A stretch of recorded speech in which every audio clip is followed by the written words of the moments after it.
வணக்கம். பகவான் ராமகிருஷ்ணரால் போற்றப்பட்டவர் திரைலிங்க சுவாமிகள். பவதாரிணியின் வடிவம் இவர் என்று ராமகிருஷ்ணர் எழுதுகிறார். காசிக்கு சென்று வரக்கூடியவர்களை பார்த்து, நீங்கள் திரைலிங்க சுவாமியை தரிசித்தீர்களா?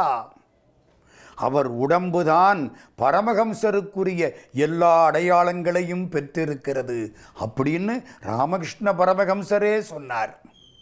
அந்த திரைலிங்க சுவாமிகள் காசியில் சமாதியான பிற்பாடு மதுரையில் வந்தார், தோன்றினார், தமிழ்நாட்டில் வாழ்ந்தார். அவருக்கு இந்த ஊரில் குழந்தையானந்த சுவாமின்னு பேர். கிட்டத்தட்ட 1627 இருந்து 1932 வரைக்கும் ஒரு 300 ஆண்டுகள் அவர் வாழ்ந்திருக்கிறார். பல இடங்களில் சமாதியாகி மீண்டும் எழுந்திருக்கிறார். குழந்தையானந்த சுவாமிகள் மதுரையில் வாழ்ந்த காலத்தில் ஒரு பெண் அவர் காலில் போய் விழுந்தாள். சுவாமி, எங்கள் வீட்டுக்காரருக்கு உடம்பு சரியால்ல, நீங்கள் தான் காப்பாற்றணும், நான் வேற யாரையும் கேட்க முடியலை, மீனாட்சி காலில் விழுந்தேன், நீங்கள் மீனாட்சியினுடைய பிள்ளை, உங்கள் காலில் வந்து விழுந்திருக்கிறேன். அப்படி பார்த்தார். என்ன வேணும்? தாலி பிச்சை தானே, மீனாட்சி கொடுத்துட்டா உன் கணவன் பிழைப்பான், போ. அவ்வளவுதான். அந்த கணவன் பிழைத்து கொண்டான். இவருக்கு மீனாட்சியின் குழந்தைன்னு பேர். அந்த வரலாறு வர்ற பொழுது நாம் அடுத்து இதை சிந்திக்க இருக்கிறோம். திண்டுக்கல்லில் ஒரு வீட்டில் மாடியில் அடிக்கடி உட்கார்ந்திருப்பார் குழந்தையானந்த சுவாமி. கீழே இருக்கிற அம்மையார் அப்பப்போ சாப்பாடு கொடுப்பாங்க. இந்த மாடிப்படி, அந்த காலத்து வீடுகள் ஒவ்வொரு படியும் உயரமாக இருக்கும், ஏறி போயிட்டு இறங்கணும், கஷ்டமாக இருக்கும். பெரும்பகுதி இவர் மாடியில் இருக்கிறதுனால பல பேர் மேலே ஏறுறதுக்கு முடியாதவங்க போக முடியாது. ஒரு நாள் அந்த கீழே இருக்கிற அம்மையார் இவருக்கு சாப்பாடு கொடுக்க வேண்டும் என்று சாப்பாட்டை தூக்கிக்கிட்டு அந்த மாடிப்படியில் முதல் படியில் கால் வைக்கிறாங்க. மேலே பார்த்தா அந்த 10வது 11வது படியில் பட்டு புடவை கட்டி கொண்டு யாரோ ஒரு பெண் மேலே போய்கொண்டிருக்கிறாள். பளபளக்குது பட்டு புடவை. யாரோ ஒரு பெண் மேலே போகிறாள், அவள் வரட்டும் அப்படின்னு இந்த அம்மையார் கீழே நின்றுட்டாங்க. மேலே போன பெண்ணு வரட்டும். அரை மணி ஆச்சு, 1 மணி ஆச்சு, 1:30 மணி ஆச்சு. அவருடைய சாப்பாட்டு நேரம் தாண்டி விட்டது. மேலே ஏறின பொண்ணு கீழே வரவே இல்லை. இந்த அம்மாவுக்கு ஒரே ஆச்சரியம், அது எப்படி மேலே போனவங்க எப்படி மேலே போக முடியும்? மேலே போய் பார்த்தா யாருமே இல்லை. குழந்தையானந்த சுவாமி மட்டும் சிரிச்சபடிக்கு உட்கார்ந்திருக்கிறார். சாமி, ஒரு அம்மையார் பட்டு புடவை கட்டிக்கிட்டு மேலே வந்தாங்களே, அதானே அது எங்கள் அம்மா மீனாட்சி, வந்தா போயிட்டா. எப்படி இருக்கும்? ஆச்சரியத்தில் ஆச்சரியம். எவள் மகாராணியாக வந்து ஆட்சி செய்தாளோ, எவள் தன்னுடைய கணவனுக்கு தன்னையும் தந்து தன் ராஜ்யத்தையும் கொடுத்தாளோ, மாலை சூட்டி கணவர் பேணல் மங்கையருக்கு தனி மாட்சி, மகுடஞ்சூட்டி கணவர்க்கு தென் மதுரை தந்தவள் மீனாட்சி. அந்த பராசக்தி வந்து இவருக்கு சாப்பாடு கொடுத்து விட்டு போயிருக்கிறாள். எப்படி இருக்கு அந்த கீழே இருந்த அம்மையாருக்கு? கண்ணீர் விட்டார்கள். இந்த இடத்திலே மீனாட்சியினுடைய திருவடி பட்டிருக்கிறது. காலில் விழுந்து குழந்தையானந்த சுவாமிகளை கும்பிட்டார். இன்னொரு காட்சி, திண்டுக்கல்லுக்கு பக்கத்தில் கொடரோடுன்னு ஒரு ஸ்டேஷன். இந்த கொடைக்கானல் போகிறவங்கள்லாம் அங்கே இறங்கி போவாங்க. அங்கே ஒரு ரயில்வே தொழிலாளி, அவருக்கு கிருஷ்ணமூர்த்தின்னு பேர்.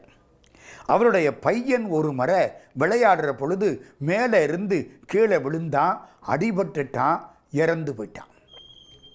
ஒத்த பையன். அவர் சாமியை கும்பிடுறவர். குழந்தையானந்த சுவாமிகள் அவருக்கு குருநாதர். ஓடி வந்து காலில் விழுந்து அழுதார். அந்த பையனை தூக்கிக்கிட்டு வந்து சாமிக்கு முன்னால் போட்டுட்டார். சாமி 3 நாள் அவங்க கூட உட்கார்ந்திருந்தார். அசையலை, சாப்பாடு கிடையாது. நம்ம வார்த்தையில் சொல்லப்போனால் அது பிணம். பிணத்துக்கு முன்னாலே சாமி 3 நாள் உட்கார்ந்திருக்கிறார். 3வது நாள் ஆயிற்று, எழுந்தார். பையனும் எழுந்தான். யமன் ஏமாந்து விட்டான். போ. காலில் விழுந்து கும்பிட்டார்கள். இதுதான் சித்தர்கள் செய்யக்கூடிய செயல். மற்றவர்களால் முடியாத காரியத்தை சித்தர்கள் செய்வார்கள். நீங்கள் முழுக்க நம்புவீர்களேயானால் உங்கள் துன்பங்கள் எல்லாம் உங்களை விட்டு ஓடிப்போய்விடும். சித்தர் பார்வைக்கு மட்டுமே இந்த பேராற்றல் உண்டு.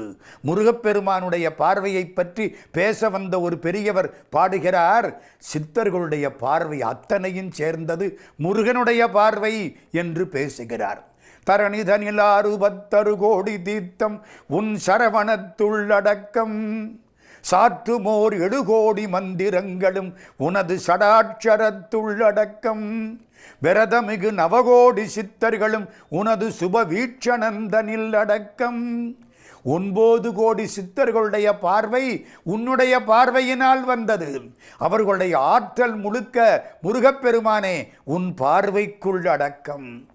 தரணிதனில் 60 கோடி தீர்த்தம் உன் சரவணத்துள்ளடக்கம், சாற்றுமோர் 7 கோடி மந்திரங்களும் உனது சடாட்சரத்துள்ளடக்கம், விரதமிகு 9 கோடி சித்தர்களும் உனது சுப வீட்சணம், வீட்சணம்னா பார்வை, விரதமிகு 9 கோடி சித்தர்களும் உனது சுப வீட்சணந்தனில் அடக்கம், மேலான தேவாலயங்களும் உன் 6 படை வீட்டினிற்குள்ளடக்கம், இரவி முதல் 30 முக்கோடி தேவர்களும் உன் இதய கமலத்தடக்கம், 7 புவன முதல் அண்டங்கள் பலவும் உன் இடந்தனிலடக்கம் ஐயா.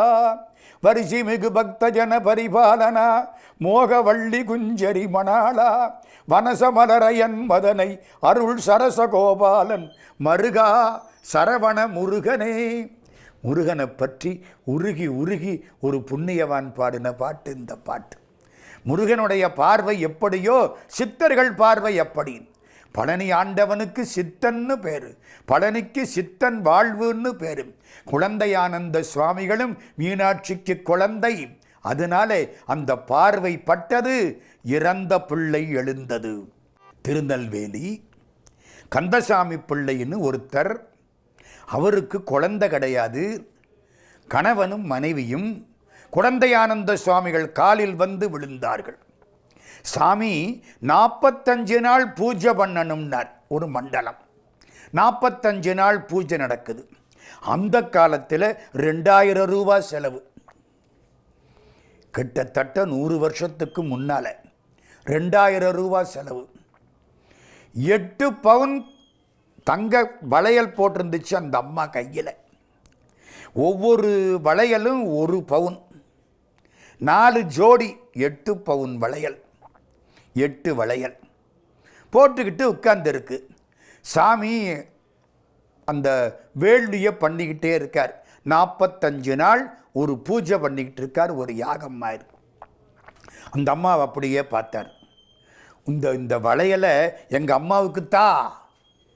அந்த அம்மா என்னன்னு கேட்டு, எங்கள் அம்மாவுக்கு இந்த வளையலை கொடு. கலட்டுனுச்சு. ஒவ்வொரு வளையலை நீ போட்டுக்கன்னார். ஏன்னா வளையல் மங்களத்துக்கு அடையாளம். வளையல் போட்டால் சுமங்கிலின்னு அர்த்தம். ஒரு பெண்ணை வாழ்த்துற பொழுது வளையலோடு வாழ்கன்னு வாழ்த்தினால் சுமங்கிலியாக வாழ்வாயின்னு அர்த்தம். மங்கையர்க்கரசி வளவர் கோன்பாவை வரிவளை கைமடமானி. திருஞான சம்பந்த பிள்ளையார் மங்கையர்க்கரசியாரை பாடுற பொழுது வரிவளை கைமடமானின்னு பாடினார். வளையலை அணிந்த கைகளை உடையவள். அதனால தான் கூன்பாண்டியன் வெப்பு நோயினாலே இறந்து போகாமல் பிழைத்தான். மங்கையர்க்கரசி வளவர் கோன்பாவை வரிவளை கைமடமானி, பங்கைய செல்வீர் பாண்டிமாதேவி பணி செய்து நாள்தோறும் வரவர், பொங்கலல் உருவன் பூதநாயகன் நாள் வேதமும் பொருள்களும் அருளி அங்கையல் கண்ணி தன்னொடும் அமர்ந்த ஆலவாயாவதும் இதுவே. திருஞான சம்பந்த பிள்ளையார் மதுரைக்கு வந்து மீனாட்சியையும் சொக்கநாதரையும் பாடுறதுக்கு முன்னாலே மங்கையர்க்கரசி என்ற பாண்டி நாட்டு ராணியை பாடிய பாடல் இந்த பாடல். 2 வளையலை போட்டுக்கோ, மிச்ச வளையலை கலட்டி கொடு. யாரு கேட்குறா? குழந்தையானந்த சுவாமி. அந்த அம்மையார் கலட்டி கொளுத்தார்கள். 6 வளையலை போட்டார் அக்னியிலே. அடுத்த 10வது மாதம் ஆண் குழந்தை பிறந்தது. ஒரு விஷயம் தெரியுமா? இந்த யாகம் பண்ணாங்கள்ல, யாகத்துக்காக நிறைய வாழை மரம் வாங்கி வாழைத்தார்கள் அப்படியே வாழைக்காயாக இருந்தது. யாகம் முடிகிற பொழுது அத்தனையும் பழுத்தது. இந்த மாதிரிகள்லாம் நடக்காது. காய் அப்படித்தான் இருக்கும். அவ்வளதும் படுத்தது. அந்த கந்தசாமி பிள்ளை சாமி காலில் விழுந்து கும்பிட்டார். யார் இந்த குழந்தையானந்த சுவாமி? இவ்வளவு அற்புதம் பண்ணி இருக்கிறாரே, இவர் யார்? இப்போ அந்த வரலாற்றை நாம் சிந்திக்க இருக்கிறோம். மதுரைக்கு பக்கத்தில் சமயநல்லூர்னு ஒரு ஊர். அங்கே திருமலை நாயக்க மன்னரிடத்திலே திவானாய் இருந்தவர் அண்ணாசாமி ஐயர்னு ஒருத்தர். அவர் மனைவி திரிபுர சுந்தரி அம்மையார். இவங்களுக்கு ரொம்ப நாளாக குழந்தை இல்லை. மீனாட்சி காலில் போய் விழுந்தாங்க மதுரையில். அம்பாளுடைய கடைக்கண் பார்வை பட்டாலே போதும். மற்ற கோயில்களில் எல்லாம் இது வேணும் அது வேணும்னு கேட்கணும். மதுரை மீனாட்சிகிட்ட போய் நின்னாலே போதும், உனக்கு என்ன வேணுமோ அது தரப்படும். ஆனால் நீ நினைக்கிறது நல்லதா நினைக்கணும். பாரதி அதைத்தான் சொல்லுவான், எண்ணிய முடிதல் வேண்டும், நல்லவே எண்ணல் வேண்டும். நினைச்ச மாத்திரத்திலே நல்லதை தரக்கூடியவள் அம்பாள் பராசக்தி மீனாட்சி. 2 பேரும் மீனாட்சி காலில் விழுந்து அழுதார்கள், வீட்டுக்கு ஒரு குழந்தை வேணும் தாயே. என்னதான் செல்வம் இருந்தாலும் பொன்னுடையரேனும் புகழுடையரேனும் மற்ற என்னுடையரேனும் உடையரோ இன்னடிசில் புக்களையும் தாமரைக்கை பூனாரும் செய்யவாய் மக்களை இங்கு இல்லாதவர். பிள்ளை இல்லைன்னா மற்றபடி என்ன இருந்து என்ன பண்ணுறது? அம்மா குழந்தை வேணும். இந்த தாய் மனசு ரொம்ப உருகிருச்சு. இந்த திரிபுர சுந்தரி அம்பாள் சொன்னாள், தாயே எனக்கு குழந்தை பிறந்தா குழந்தைய உங்ககிட்ட கொடுத்துட்றேன்னா. சில சமயம் எப்படியெல்லாம் சொல்லிடுவான், அது பின்னாலே அதே மாதிரி நடந்துடும். அதே மாதிரி ஆச்சரியம்.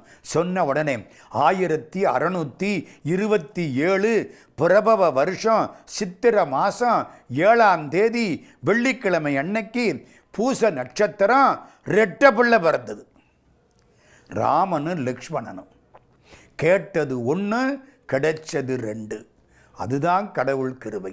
மனுஷங்கிட்ட 1000 கேட்டால் ரொம்ப யோசிச்சு விட்டு 100 ரூபா கொடுப்பான், இல்லை நாளைக்கு வாடான்ருவேன். ஆண்டவங்கிட்ட போய் கேட்டிங்கன்னா என்ன வேணாலும் கொடுப்பார், 2 பங்கு கொடுப்பார். கேட்காம கும்பிட்டீங்கன்னா கடவுள் அவரையே கொடுப்பார். குழந்தை ரெட்டை பிள்ளை. இந்த ராமன் கால்களில் சங்கு சக்கர ரேகை இருக்கு. பிறந்தது எல்லா குழந்தையும் அழுமே. ஆமாம், இந்த குழந்தை சிரித்தது. எல்லாம் மாறி இருக்கு. இந்த குழந்தை சிரித்தது. ஏன்? உலகம் வாழ வேண்டும் என்பதற்காக எடுக்கப்பட்ட அவதாரம் மாதிரி இந்த குழந்தை சிரித்தது. பிரார்த்தனை. முதல் குழந்தையை கொண்ட மீனாட்சி சந்நிதியில் போடணும். அது எப்படி போடுறது? சின்ன பிள்ளை, பால் குடிக்கிற பிள்ளை, நான் என்ன பண்ணுவேன்? இந்த தாய் மனசு ரொம்ப கஷ்டப்பட்டது. தகப்பனார் சொன்னார், அம்மா மீனாட்சிக்குன்னு சொல்லிட்ட, அவ பார்த்துக்குவா. உனக்கு எனக்கும் சோறு போடுறது யாரு? அவ தானே. இந்த குழந்தையை அவ காப்பாற்ற மாட்டாளா? கர்ப்பத்தில் இருக்கிற குழந்தைக்கும் கல்லுக்குள்ளே இருக்கிற தேரைக்கும் எவ சோறு போடுறா? நீயா நானா? அவ பார்த்துக்குவா போ.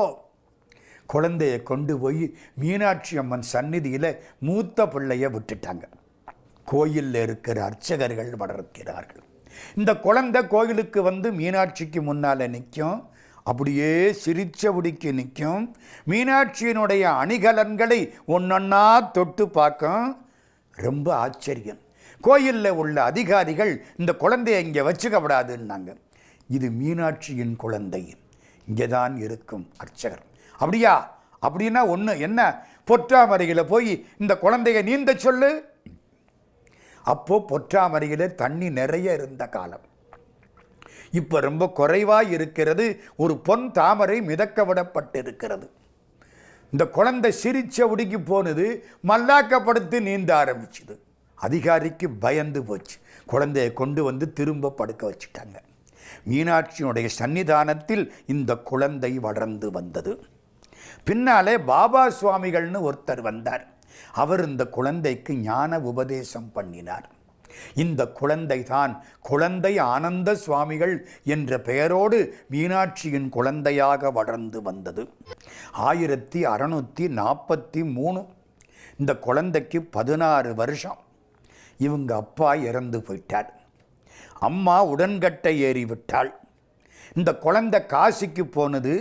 16 வயசில் அப்பா அம்மாவுக்கு நீர்க்கடன் செய்தது, காசியில் திரைலிங்க சுவாமிங்கிற பேரில் வாழ்ந்தது. அது ஒரு வரலாறு.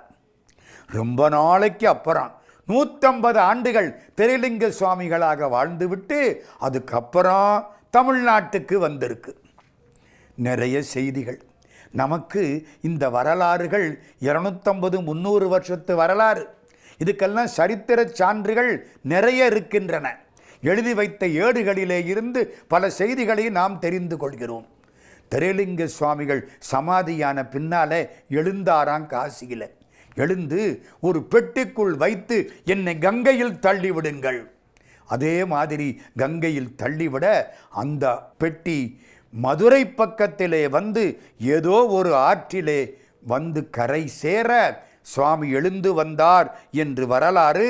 திருவண்ணாமலையிலே சுவாமி தரிசனம், திருவண்ணாமலையில் தவம், 2வது சமாதி திருவண்ணாமலையில் உட்கார்ந்தார். ஏன் தீமயமானது திருவண்ணாமலை? உண்ணாமலை உமையாளோடும் உடனாகிய ஒருவன் பெண்ணாகிய பெருமான்மலை திருமாமணி திகழ மண்ணார்ந்தன அருவித்திரள் மழலை முழவதிரும் அண்ணாமலை தொழுவார் வினை வலுவாவண்ணம் அருமே. அப்படிப்பட்ட இடம் திருவண்ணாமலை.